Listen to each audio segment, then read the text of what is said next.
Today in New York City, chaos ensues as Sailforth ticket holders are denied refunds after a stormy cancellation on Governor's Island.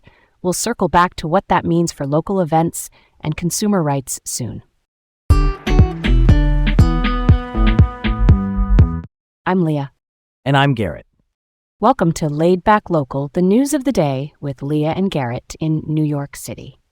First up, Upper East Side Legionnaires outbreak. 5 people have died and 82 have gotten sick in a cluster linked to Legionella bacteria found in cooling towers. Legionnaires is a severe pneumonia, which is a lung infection, and people get it by inhaling tiny water droplets that carry the bacteria. Cooling towers are those big rooftop systems that help buildings chill their air or water. When they are not cleaned properly, bacteria can grow in the warm water inside. City health officials say they tested and disinfected affected towers across 3 Upper East Side zip codes and are enforcing local laws on maintenance. Crucially, they report no new cases in recent days, which they credit to an aggressive response. On the legislative side, the City Council is preparing measures that include a dedicated Legionnaires hotline and tighter enforcement. Council Speaker Julie Menin, who represents the area, has pressed for clearer public communication and a September hearing on the response. Yeah, that checks out. 5 neighbors gone is heartbreaking, and 82 cases is a serious wake-up call. I'm glad the city moved fast with testing and disinfection. Prevention here is everything. Cooling towers need regular cleaning and treatment, which is basically using approved chemicals and monitoring so bacteria do not get a foothold.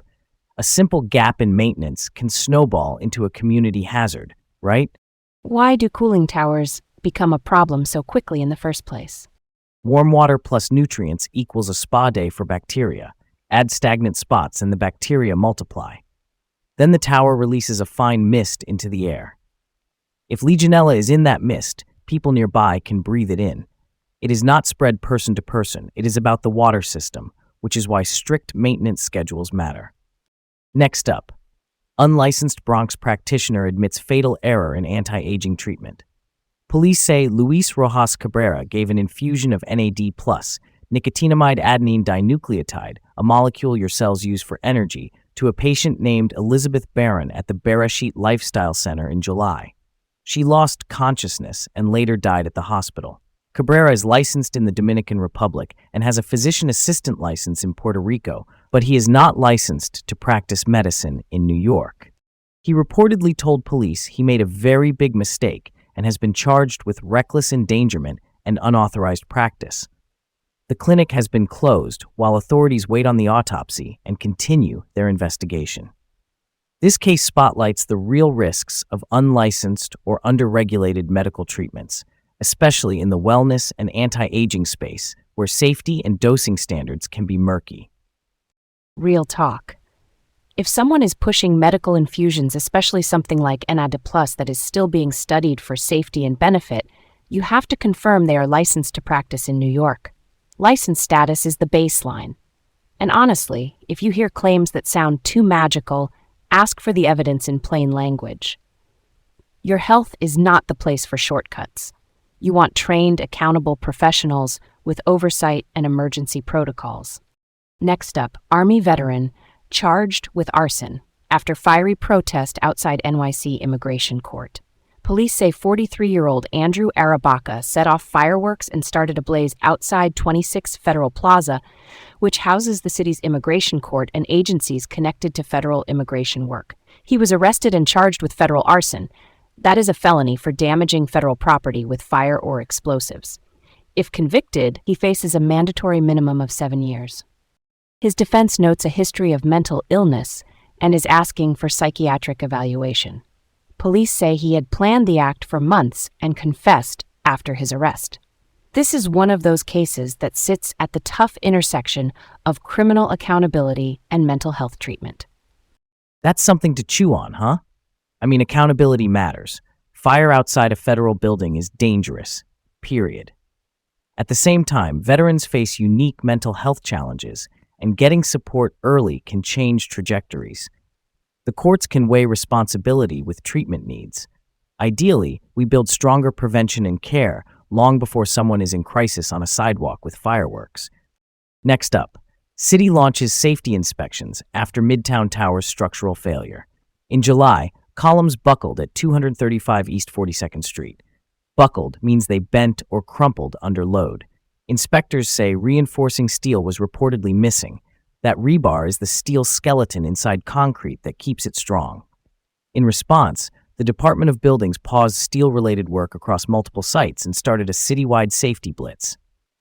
Barone Steel Fabricators, a company connected to several projects, is under review while the Department of Investigation and the Manhattan District Attorney dig into what went wrong and who is responsible. The city says they conducted more than 150 inspections after the incident, which is a big spike from normal. Bottom line, follow the engineering plans exactly and do not swap or skip components. Cutting corners in structure is how you get close calls, or worse. Keeping it real. Public safety has to be non-negotiable. If reinforcing steel is missing anywhere, it should be. That is not a small paperwork miss. That is the building's spine. Accountability up and down the chain, from fabrication to installation to on-site supervision, is how you prevent another scare.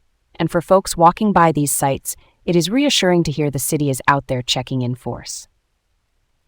Last up, software glitch registers nearly 400 non-citizens to vote in New Jersey.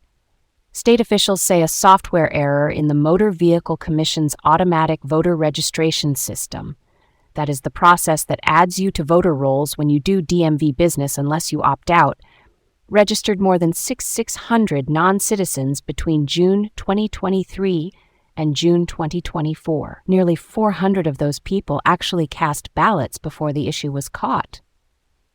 The state fixed the bug in June 2024, but top officials say they were just informed this July 2026. Governor Mickey Sherrill criticized how the previous administration handled it and called for transparency. Investigators say the glitch affected registrations across parties, and so far there is no evidence any specific election was swayed. Still, it raises real questions about data checks and system audits. Yeah, that hits different. Voting systems need rock-solid guardrails.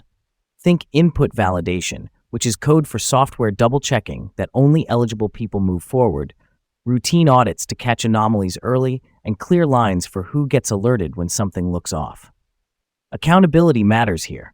Honest mistakes can still erode trust, so owning the error, fixing it fast, and showing the receipts on the fix is key to restoring confidence. Quick follow-up on that sale forth refund situation I mentioned at the top. Ticket holders say they were denied refunds after a storm canceled the event on Governor's Island. We don't have further official updates yet, but we'll keep an eye on consumer protections and any policy responses and bring you the latest. Thanks for tuning in to Laid Back Local, the news of the day with Leah and Garrett here in New York City. Have a great day, stay safe out there, and join us again tomorrow.